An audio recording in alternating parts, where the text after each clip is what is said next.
So armed demonstrators confront Breonna Taylor protesters in Louisville, Kentucky Derby, okay, before the Kentucky Derby even occurred.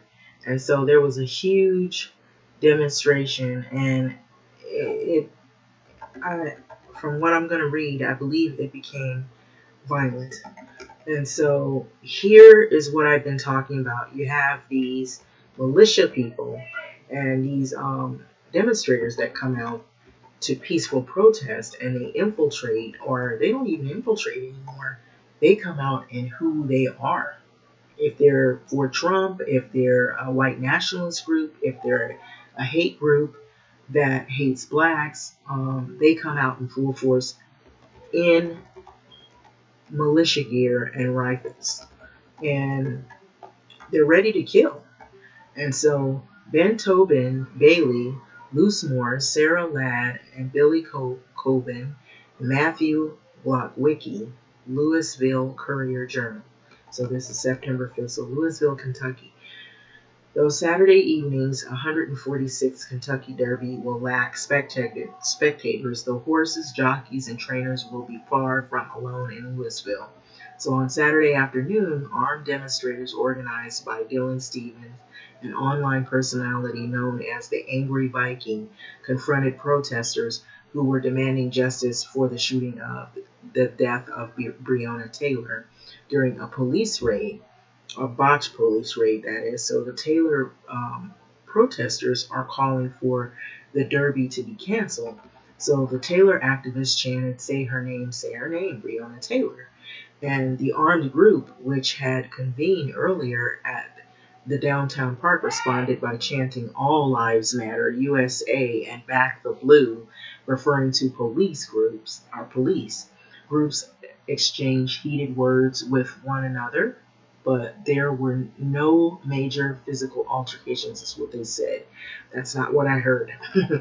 So later there was something else that went down. So Stevens told protesters that he does not oppose them, but he said that the group was there because in July the leader of Not My Fucking Around Coalition, is what they call themselves, said that he would burn the city to the ground if justice was not delivered for Taylor. Okay, so video taken by the Courier-Journal reporters at the scene showed dozens of predominantly white men and women and children in Stevens' group marching through the downtown Louisville, Kentucky, clad in helmets and face masks. And they were openly carrying firearms and holding the Trump 2020 American flag. And it appeared to be little police presence and reporters, that was said. And so I heard this thing actually became, more heated than what they're saying. So this might have been prior.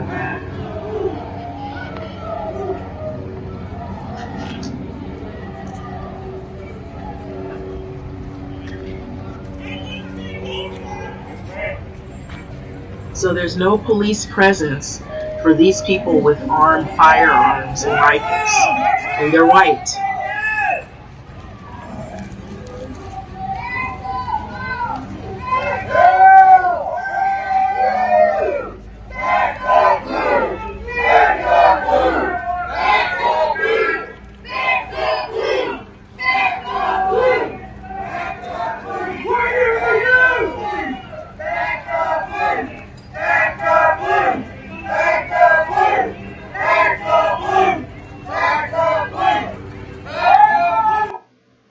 Okay, so that just gives you a tidbit, and it's the same thing. So the Angry Viking Rally Group has made it to the City Hall Jefferson Square Park, being met by some radical justice protesters. And so meanwhile, Churchill Downs was taking safety precautions following a police situation in the area. Okay, you see, now they mention it slightly, but they don't go into detail. According to Louisville Metro Police Department spokesman Lamont Washington said, so there is an active police situation near the backside of the track, Washington said. Because of that, Churchill is taking additional precautions. So Washington declined to provide further detail, of course. So Louisville Mayor Greg Fisher warned people Saturday not to believe everything that they hear when it comes to the protests, saying that there has been a plethora of rumors and misinformation. Okay, so massive demonstration in Louisville led to 64 arrests. Oh, really? A plethora of misinformation? Well, I heard that it got violent. So why would they arrest in Louisville 64 people? So it must have got heated. So since protests began, we've seen rumors of misinformation circulating on social media causing unnecessary worry, Fisher said on Twitter. So LMPD, at LMPD, has a plan and is ready for the Kentucky Derby Day. And he said, referring to that Louisville Police Department. Okay, so Fisher linked to the web page titled Information about the Kentucky Derby and protests. And so the release says that the city fully supports the amendment rights and expects peaceful protests. If activities become unlawful, the LMPD has plans in place and is prepared to handle the situation, so the pages said. And so that's pretty much the article. I think there's more to it. So Kentucky Attorney General Daniel Cameron took to Twitter Saturday morning and says that he recognized protesters want answers in the investigation of the death of Breonna Taylor. So today, while we honor the Kentucky tradition with the running of the derbies, we remain cognizant of the community's desire for answers in the investigation of the death of Miss Breonna Taylor, Cameron wrote in a tweet. So we continue to move forward with the investigation, reviewing each fact to reach the truth. Okay. And so this is basically the same thing. This is the Attorney General Daniel Cameron. So basically it's the same thing that I just said. So 101 straight days, protesters have been demanding that Cameron criminally charge the 3 officers involved in this fatal shooting of Breonna Taylor, a black woman shot to death inside her own apartment March 13th. And so that's pretty much the article. And so this is why it's so heated out there, and that's why they're having a protest, because a black woman was killed by police by a botched police raid, a no-knock warrant, which has historically happened to many black people based on race. Demographics show that. And so despite what you've heard, you don't hear a lot of that happening in other neighborhoods like Beverly Hills and all those other neighborhoods like that, Brentwood and all those fancy neighborhoods. But in the poor neighborhoods, there's these no-knock warrants, and they can just bust in and then they start ripping through your house and tearing it apart, or they kill you, and roust up your family and everything, and rough you all up. And so, but they're not doing that in the nicer neighborhoods, in the suburbs.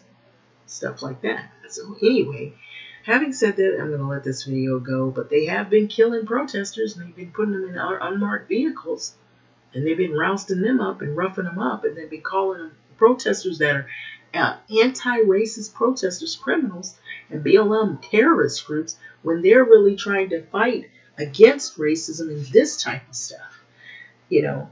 But here you have these guys, they don't have no police presence, but they're able to carry all these firearms out in the open. But Trump is not going after that. Not going after the Boogaloo groups and all of the groups that are hate groups that are online that are touting all this stuff about how they hate blacks and how they hate Jews, how they hate Hispanics, how they hate Native Americans, how they hate anybody that isn't who they think they should be. So he's not going after them, but he's going after protesters that are trying to fight against crazy groups like this. So anyway, I'm going to let this video go. So what do you think about that? I just think it's crazy, because it's going to get worse. It's not going to get any better, because as long as you have these type of people that are around doing this, then you're going to have racism, and you're going to have more protests. And then if you have a lot of people that are suffering because only a few are able to thrive during this pandemic, because they can sit on their behinds and sit in their nice homes and drive their nice cars and eat their fancy food, and other people are struggling and suffering and dying in the thousand. I heard 1,000 deaths a day. This right here, you're going to have protests constantly going. They're not going to end. Anyway, with having said that, I'm going to let this video go. Like, comment, subscribe, and thanks for listening.